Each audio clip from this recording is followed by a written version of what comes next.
Well, I'm excited to be here with Bradley Northrup from the City of Carlsbad, California. Bradley, welcome. Thank you, Chris. Tell us about your fleet and your position in the City of Carlsbad. Well, the City of Carlsbad's fleet is right around 500 vehicles, just a little less. We're located in Southern California. Most everybody knows of us by Legoland. Great golf courses right on the beach, beautiful weather, 40 square miles, fairly small city. Yeah, and it's just a great place to work. Sure, and how big is your team, your fleet team? Our team's actually only about 10 people. Really? For the whole fleet, yeah. Okay, wow. That's including all technicians and administrative staff. So, we just can't escape life today without two letters, A and I together, artificial intelligence. Yeah. I'm just kind of curious how that has affected or, been part of your fleet operations. Yeah, I would love to start using it a lot more in government. We do have steps and phases to go through for AI policies, and things tend to move a little bit slower. But in using the open sourced systems like ChatGPT or other factors like some of the telematics companies and providers now are providing that type of a resource within their own softwares. It really has opened up a lot of capacity for things that would take us as fleet managers a lot longer to really figure out. Whether it's something as creating some reports, whether it's something of consolidating some data, and now even some new technology coming out to be able to query your own data to say, give me the vehicle that's the most used in my fleet and how many gallons did that vehicle use. It helps to tell a fleet manager. It helps a fleet manager to tell a story with some basic prompts. And I think the biggest struggle for fleet managers is figuring out how to use AI the most effective way. Yeah, so what do the inputs look like? I mean, you've got a lot of data and it's on Excel spreadsheets, it's in your telematics systems. There's a process of consolidating that and making it available to the AI. Yeah. It's really, I think the best systems that are coming online now are those that are secured with your own data. You've collected so much information of your vehicles, and there is so much data, you almost have analysis paralysis, because unless you've built up some type of a report that is static, you have had that report as your standard for many, many years. Changing that report or modifying or working towards getting a follow-up question from something like that is harder to do when it's already established. So using AI and the tools there to be able to query something as a follow-on question and having that resource available from what that query was pulling back, right? So you'd be able to say, I got a question from my city manager that says, I need to know exactly how many vehicles were traveling in the city that we're responsible for, and what was their carbon footprint last month. That's not usually a report that we're running. No. We're usually running annual reports, right? And he wanted up-to-date information, or hypothetically wanted that type of a report. That's something that's hard to pivot sometimes from a standardized report, but easier to do with something like AI tools to be able to help you query very quickly. Sure. So would it be layered over an FMIS, I guess? That would be the preference.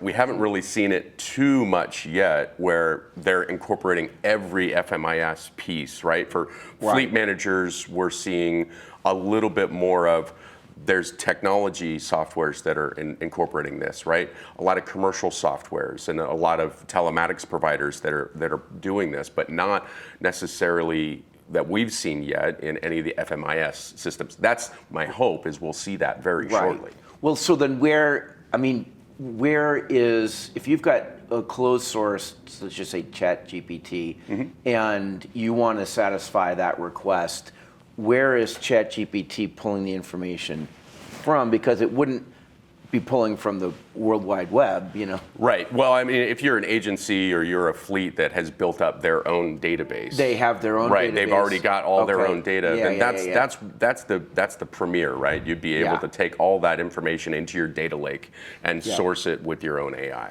That's premier. A lot of fleets aren't necessarily operating at that level yet, though. Can you satisfy that request? I mean, can you do that? I cannot do that right now. You cannot do that right now? No. Okay, right. So that's going to take a bunch of back-end work. Yes. I mean, without a doubt, of course it is. But when you're there, it's, you can ask it 6 ways to Sunday on a daily basis. I mean, Think of when a fleet manager is making decisions. yeah, Most of us are asking ourselves the questions, right? And Yeah. we have a lot of reports, we have a lot of dashboards, we have a lot of metrics to review Yeah. and educate us on what's going on. Yeah. But if it's an on-the-fly question that's non-specific to any of those reports, that Yep. might be an outlier. Yeah. It takes us extra time and Heck yeah. resources to be able to pull a response quickly together. And now with AI being able to do that really, really quickly. Yeah, I mean, on the safety tip, it's, you could ask it which drivers are the safest, essentially. I mean, Essentially, yeah, if the data is there. I think the key is, as long as you've built up your connection Yeah. to whatever FMIS it is or whatever data source it is in your data lakes, you can ask it whatever question you'd like, but you, as the fleet manager, need to know what is the right question to Right, ask it. okay. You can't just tell me how to run my fleet. Well- right? Too broad. You need to be specific. And I think that's something that fleet managers are going to need to step up with, all of us included, is trying to figure out how's the best way to query. How is it? I Yes. forget the name of what it's called, but it's the prompt. You do have to have the right prompts because it wants to tell you what you want to hear. Right. If you're biased in the way that you're asking something, and you're Yeah. not thinking of it in the way that a computer's going to think you're asking it, right? Yeah. So I think it's prompt engineering along those kind of lines, where there's a whole extra layer of talent that you need to build up as a fleet manager to know how to use the tool effectively. And Yeah. that could change based off of the tool that you're using, right? Yeah. So if you're using generative Yeah. AI for something that's visual and you're using Canva or something, it's going to be a whole different layer of trying to figure out what you're trying to source, what you're kind of coming up with. You get to be a little bit more creative. But if you're pulling your own data for a specific, finite response, you need to know exactly what information it is that you're querying. Yeah. So you need to know your system even better than you did before to be able to query the data. And Yeah. that's going to be the big lift of, we already struggle with some FMISs of being able to know what information is going to be the best source of information for my system and validate all that system. Now, what's going to be really intriguing is, I think AI is really going to help fleet managers do very quick audits. Find me the anomalies in my Right. fleet asset information, right? Of all of my systems, of all of my vehicles, what are the vehicles that don't have this piece of information? Yeah. Right?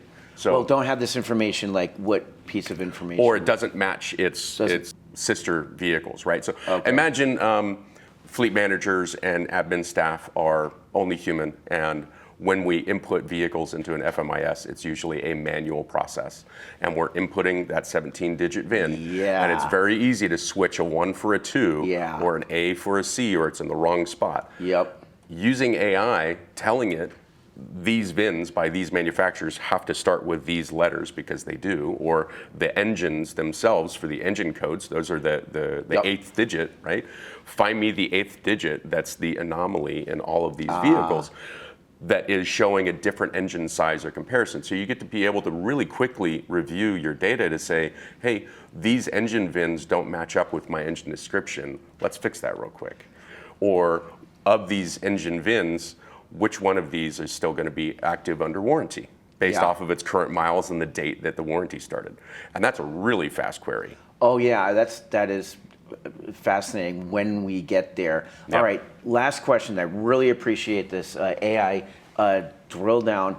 I mean, you can't help but have it affect a team where management, whether you're public sector, private sector, is going to be looking for increased efficiencies with probably perhaps less headcount, whether they're redeployed or what is your general thoughts, not even the city of Carlsbad, but general thoughts on how that redeployment is going to happen with a team? I think I wouldn't even call it a redeployment. I would say every position becomes enhanced. Every position can do more.